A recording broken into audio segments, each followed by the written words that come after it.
I had always believed that love was made of more than words, that it was built on quiet sacrifices, unspoken devotion, and the willingness to endure. For years, I convinced myself that my silence was strength, that providing for my family without complaint meant I was doing my duty as a husband and father. I was wrong. The night it all shattered, the rain drummed against the windows, the air thick with tension. The argument had started over something trivial, something so meaningless I couldn't even remember. But the resentment in Laura's voice, the contempt in Sophie's eyes, those would never fade from my memory. Laura stood in the middle of our elegant living room, her arms crossed over her silk blouse, her perfectly manicured fingers tapping impatiently against her elbow. I had come home late again, not because I wanted to, but because the company I built from the ground up demanded it.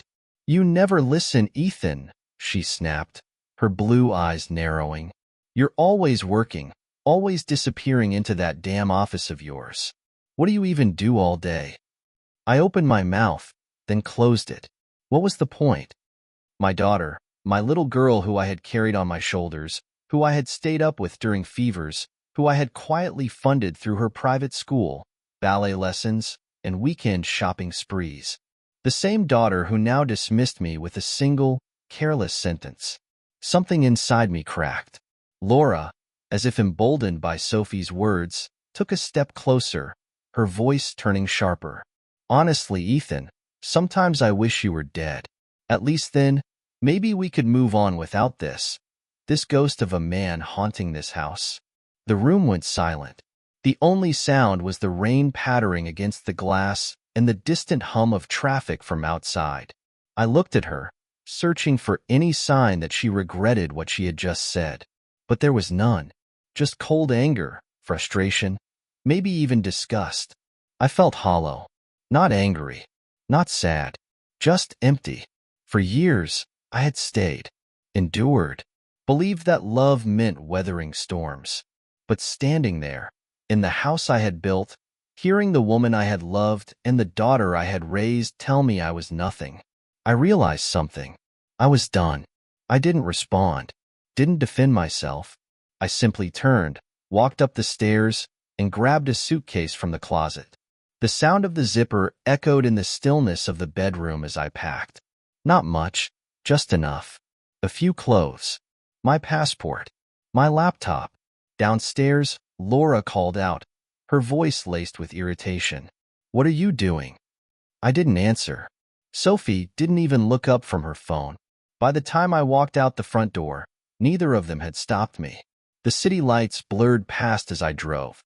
I didn't have a destination, only the certainty that I wasn't going back. For the first time in years, I felt weightless. No longer tethered to expectations, no longer invisible in my own home. By morning, my decision was final. I called my lawyer. The house, sold. The accounts, frozen. Every credit card, every bank account, every luxury they had grown used to. I cut it all off. And then, I made one last call. To Vanguard Enterprises, my company, my empire, the one Laura had worked at for years without ever realizing who truly owned it. I had always kept my identity hidden, choosing to work under an alias, letting others believe I was nothing more than a silent investor. It had allowed me to see people's true faces, to watch from the shadows.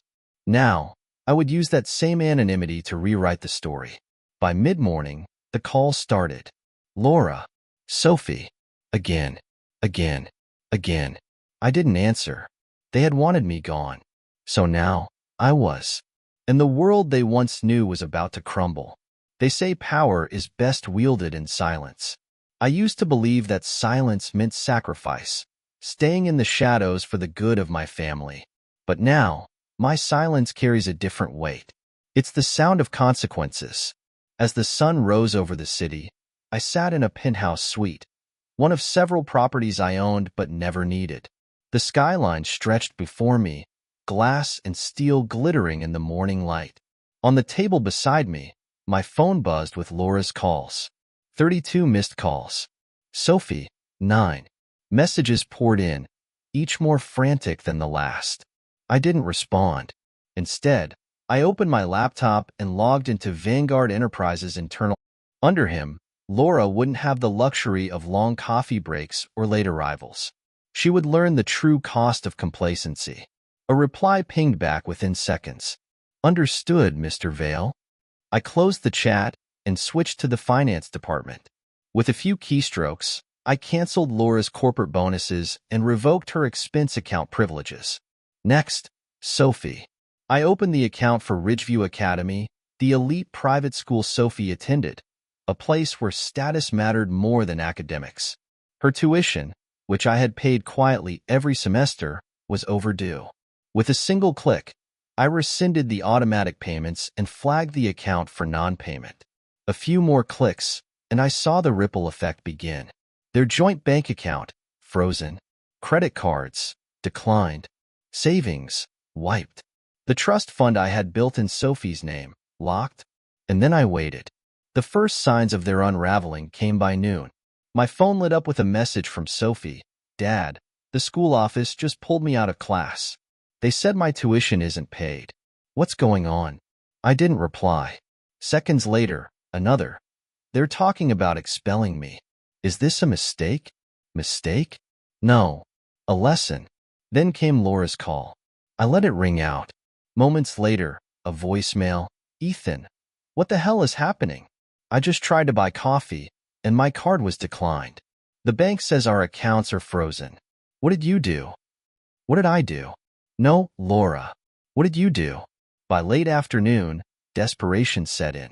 Laura's name appeared on my screen again, but this time through the company line. She had reached out to HR, only to be told of her sudden transfer. I answered, but not as Ethan, as Eric Vale. Mr. Vale, she began, her voice tight but polite. I could hear the strain behind her corporate facade. There seems to be a mistake. I was reassigned this morning to compliance under David Cross. I cut her off, my voice cold, clipped, and unfamiliar to her ears. No mistake, Mrs. Reed. The reassignment is at my direction. Silence. Is there a problem? I pressed. Her voice faltered. It's just sudden. I've been performing well in my current department. Performance reviews suggest otherwise, I said smoothly.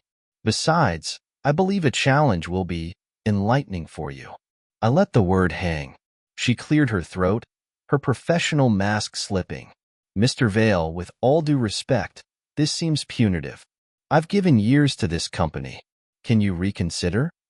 The plea in her voice, raw, unfamiliar. I gave her nothing. No, a beat of silence. Then, in a voice I recognized, the sharp, wounded tone she always reserved for me, thank you for your time, Mr. Vale. The line went dead. Evening fell, and I imagined the chaos blooming in the hollow of the life they once took for granted. No access to the comforts they thought eternal. The sprawling house they called theirs, already under sale proceedings. The expensive car payments, canceled. Their friends, already beginning to drift. Because status only holds when the ground beneath it is solid. And I had pulled the earth from under their feet.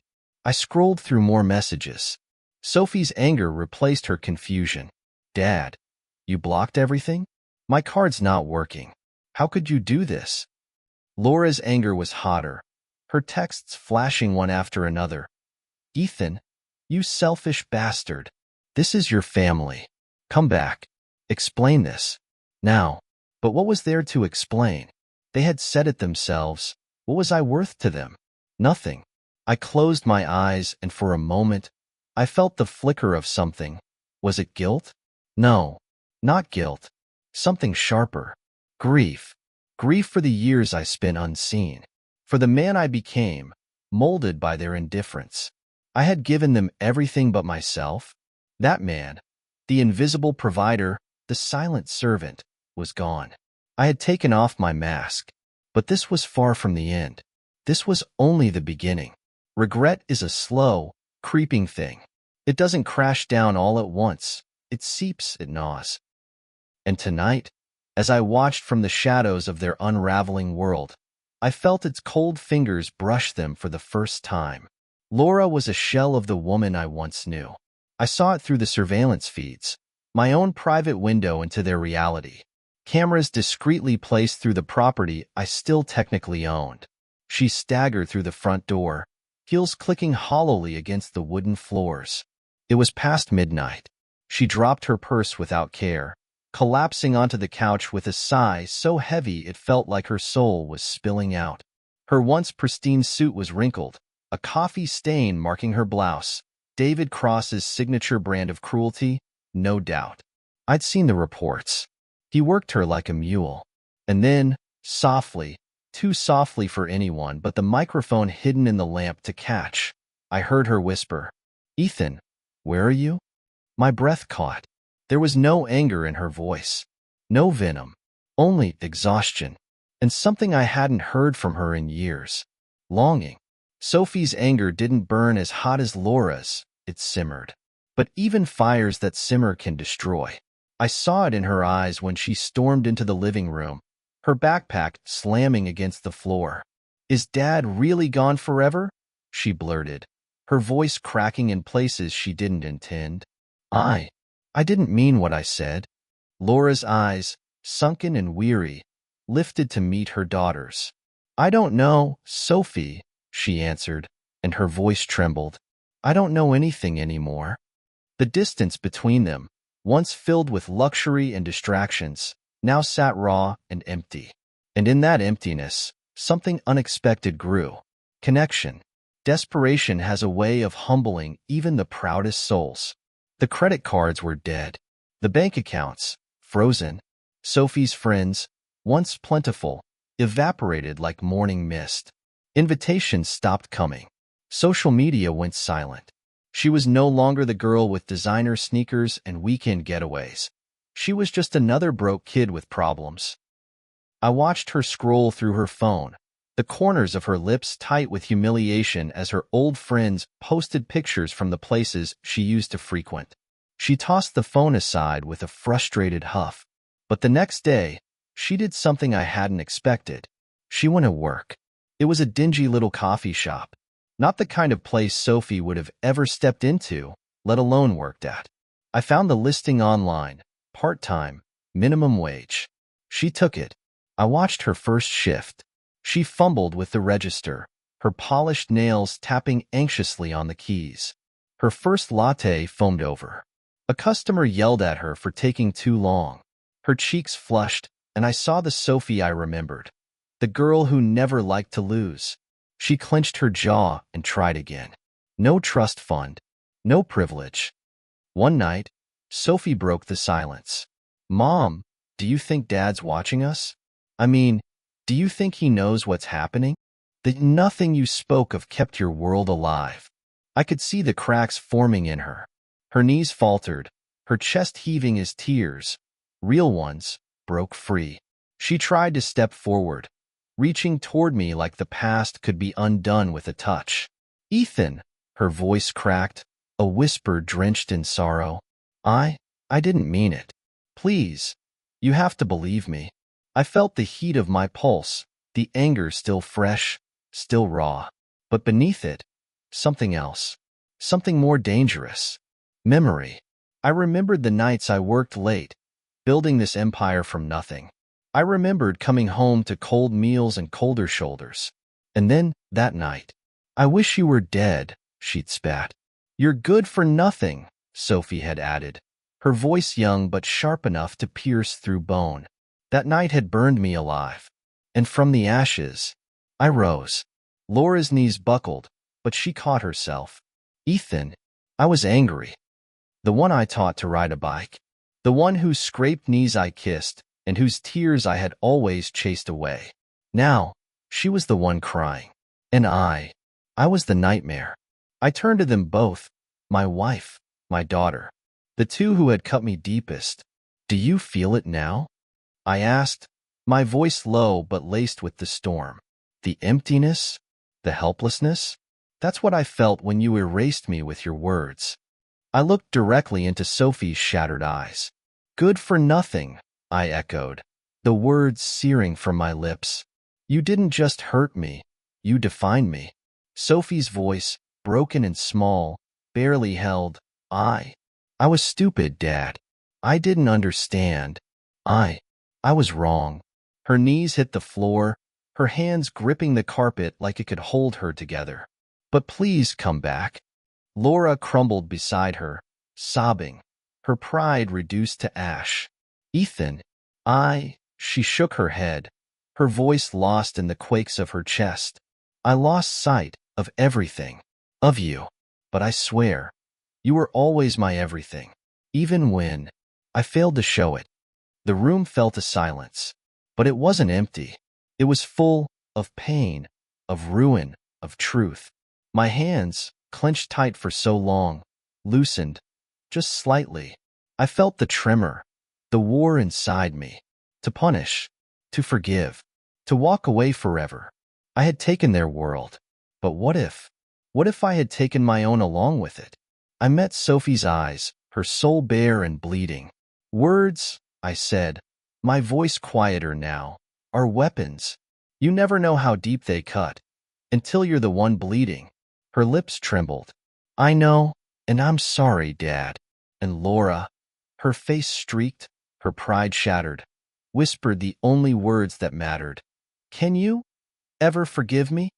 The question, the weight of it, and in the silence, I stood on the edge. The silence that followed their pleas felt heavier than any scream. It was raw, too raw. The air between us, thick with tears, regret, and something else, something fragile and unfamiliar. Laura, still on her knees, her cheeks streaked with sorrow, whispered through her trembling lips, Ethan, please, we see you now. Not the wealth, not the life you built for us, but you, our man, my man.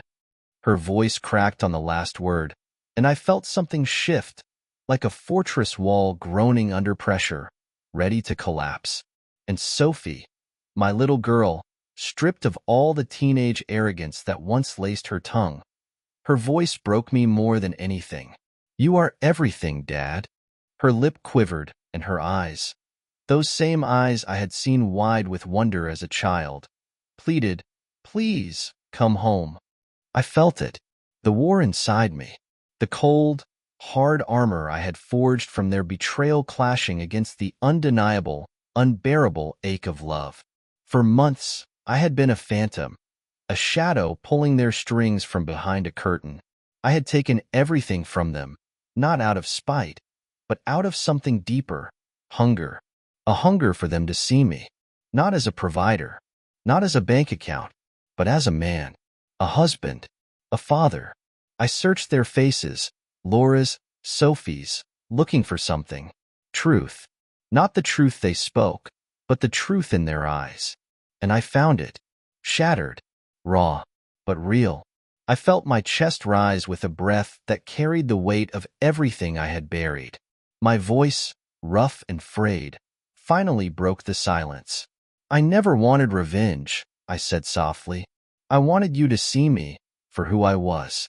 Not for what I could give. Not for what I provided. My voice caught. But for me. Laura's hand, shaking, reached toward me, tentative, like she was afraid I'd vanish if she touched me. We see you now, Ethan, she whispered. We see you, and we're so sorry we didn't before. Sophie's voice, broken but certain, found me. You were always everything, Dad. We were blind, but not anymore. Please, she swallowed, her voice thin as a whisper, come home. I felt something inside me, something ancient, something wounded, begin to crack. I had built walls of steel, but love was seeping through the cracks like light. I closed my eyes, and in that darkness, I didn't see revenge. I didn't see power. I saw the night I danced Sophie around the living room when she lost her first tooth. Her laughter, golden and ringing. I saw Laura's smile, the real one. The night we sat on the roof, broke but happy, dreaming of a future that wasn't measured in dollars, but in moments. I saw the life before it soured. Before I became a ghost to the people I loved most. I exhaled. A long, shaking exhale. The kind that empties not just your lungs, but your soul. Home, I said, my voice barely above a whisper, but only if we build it together. The dam broke. Laura surged forward, and I caught her. She clung to me, not out of comfort, but out of need. She didn't speak. Her sobs did the talking. They spoke of regret, of love, of the promise to never lose me again. And Sophie, my daughter, wrapped her arms around us both, her small frame shaking with the force of her tears. "I'm sorry, Dad," she choked. "I didn't mean it. I never did. I love you." I held them, both of them, the two who had broken me, and the two who could make me whole again. The pain didn't vanish. Wounds like ours don't heal with words alone. But something shifted. The war inside me ended, and in its place, the first fragile seed of peace. The sun spilled through the windows of our new, humble home, a far cry from the mansion we once called ours. No chandeliers, no marble floors, but warmth, so much warmth. Laughter filled the air. Our laughter, the kind money can't buy and revenge can't steal. Laura, covered in flour, tried to flick some at Sophie, who shrieked and dodged. "You've got terrible aim, Mom," Sophie teased, a grin splitting her face. Laura, her eyes gleaming with a joy I hadn't seen in years, shot back, "Don't make me come over there." I leaned in the doorway, watching, feeling everything. My hands, once used to sign contracts worth millions, now held something priceless. A cup of coffee and a heart finally at ease. Sophie caught me watching. "Dad, don't just stand there. Are you with us or against us?" She grinned, a playful challenge in her eyes. I smirked. "Oh, I never lose a battle." And with a sudden charge, I joined the fray, laughter and chaos erupting around us. As the room rang with joy, Laura's voice found me through the noise, soft but certain. "You are everything, Ethan." She paused, her eyes deep with meaning. "And I see you, now and always." I felt my heart, scarred but whole, answer. "I see you too," I whispered. "Both of you. No revenge, no riches, just us." And for the first time, we were home. If you enjoyed this story of love, loss, and redemption, don't forget to like, share, and subscribe for more powerful stories that touch the heart. What would you do if you were in Ethan's shoes? Share your thoughts in the comments. We'd love to hear from you. And remember, words have power, but forgiveness has even more. Until next time, stay safe, stay kind, and keep dreaming with us. See you soon.